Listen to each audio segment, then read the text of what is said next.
Hello everyone, this is Amika Mahajan. Welcome to my channel. In this video, we will study refraction. We will try to understand the path of ray while traveling from rarer to denser medium or denser to rarer medium and what quantity changes in refraction. Basically, refraction is bending of ray of light while traveling from one transparent medium to another medium. Already we have done in past. This angle of incidence is angle between incident ray and normal. This angle of refraction is angle between normal and refracted ray. Now, this rarer and denser medium, they are decided by refractive index. If refractive index of medium is comparatively large, then that medium is known as denser medium. And if refractive index is comparatively less, then that medium is known as rarer medium. For example, if I am having air and water, then water will be denser medium and air will be rarer medium. So when the ray travels from rarer to denser medium, air to glass or water, then what happens? It bends towards the normal. This is the normal, it is bending towards the normal.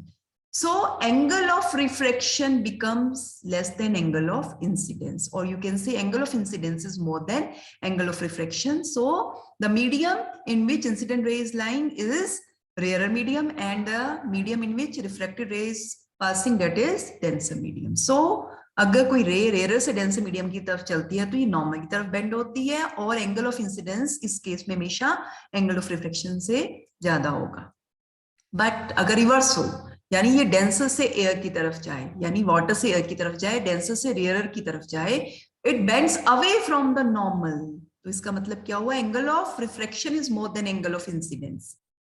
तो अगर रे denser से rare medium की तरफ चलती है तो ये नॉर्मल से दूर हट जाती है और जो एंगल ऑफ इंसिडेंस होता है वो एंगल ऑफ रिफ्लेक्शन से कम हो जाता है.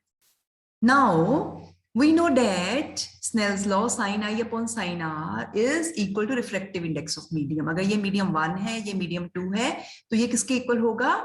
1 and 2 के. लेकिन जब मैं इसको एब्सोल्यूट रिफ्रैक्टिव इंडेक्सेस की रेशियो की टर्म में लिखूंगी तो सबसे पहले वो वाला मीडियम आएगा जिसमें रिफ्रैक्टेड रे जा रही है. It is second medium. This is first medium. So it will be equal to n2 by n1 or mu2 by mu1. These are two absolute refractive indices. And their ratio is relative refractive index. Now this absolute refractive index is ratio of speed of light in air to speed of light in medium. अगर मैं second medium की बात कर रही हूँ, it will be c by v2. अगर मैं first medium की बात कर रही हूँ तो it will be c by v1. अगर मैं इसको सॉल्व करती हूँ, डिवीजन मल्टीप्लिकेशन में चेंज होता है तो टर्म्स रिवर्स हो जाएंगी, c will cancel. So what is left? v1 by v2.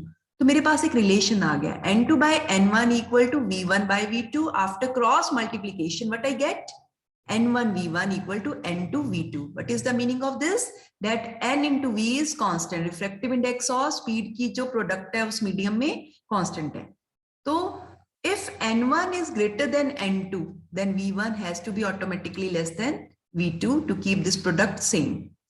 अगर हायर रिफ्रैक्टिव इंडेक्स है मीडियम का तो उस मीडियम में स्पीड जो हो जाएगी वो कम होगी लाइट की.